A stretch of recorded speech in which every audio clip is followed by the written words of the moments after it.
दर्शकों, कुंती पुत्र अर्जुन को महाभारत के समय का सबसे बड़ा धनुर्धर माना गया है। ऐसा भी माना जाता है कि अर्जुन के पास अगर धनुष चलाने का कौशल नहीं होता तो पांडव शायद ही महाभारत का युद्ध जीत पाते। साथ ही अधिकतर लोग यही जानते हैं कि अर्जुन की मृत्यु पांडव के सशरीर स्वर्ग यात्रा के दौरान हुई थी। लेकिन दर्शकों, महाभारत में एक ऐसी भी कथा पढ़ने को मिलती है जिसमें बताया गया है कि अर्जुन की इससे पहले भी एक बार मृत्यु हो चुकी थी और देवी गंगा अर्जुन की मृत्यु पर मुस्कुराने लगी थी।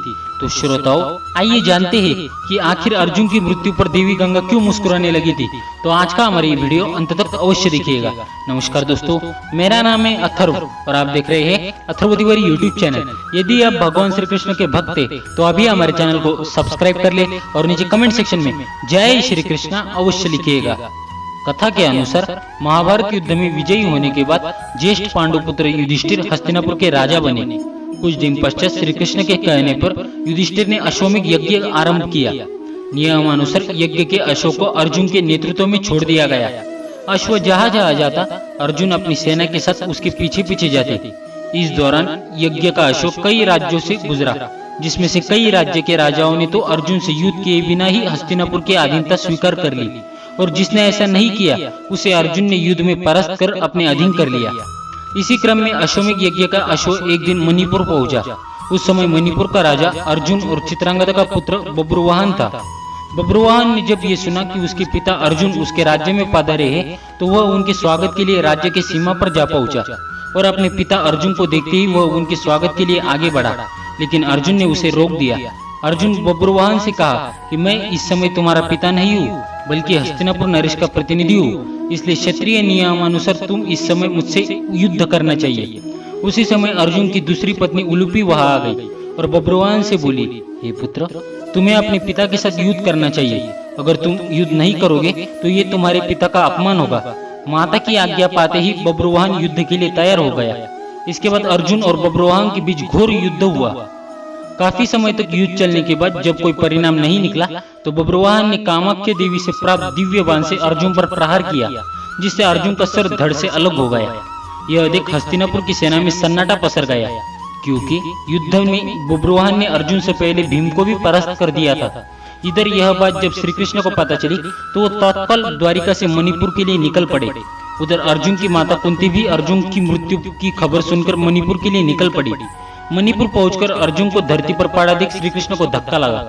तभी श्री कृष्ण ने देखा कि देवी गंगा अर्जुन की मृत्यु पर मुस्कुरा रही है।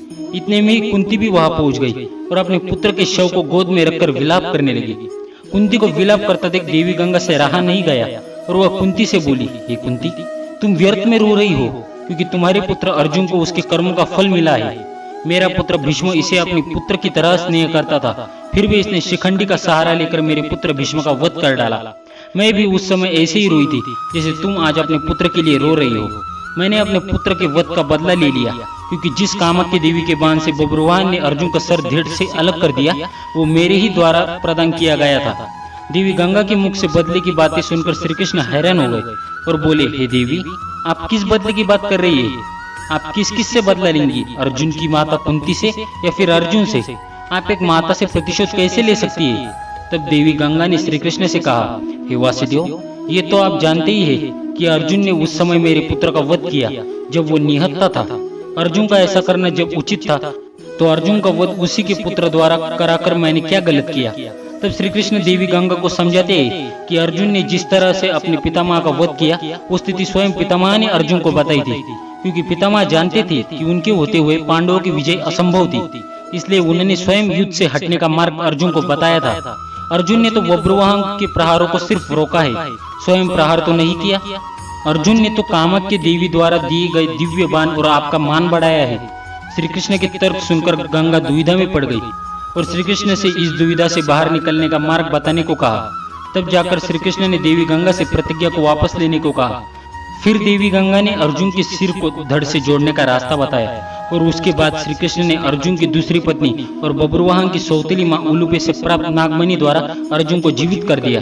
तो दोस्तों, महाभारत का ये वीडियो जानकर आपको कैसा लगा हमें कमेंट करके जरूर बताइए। आज का हमारा ये वीडियो आपको पसंद आया हो तो जाने से पहले एक बार वीडियो को लाइक करें, हमारे चैनल को सब्सक्राइब करें और ज्यादा से ज्यादा इस वीडियो को शेयर अवश्य करें।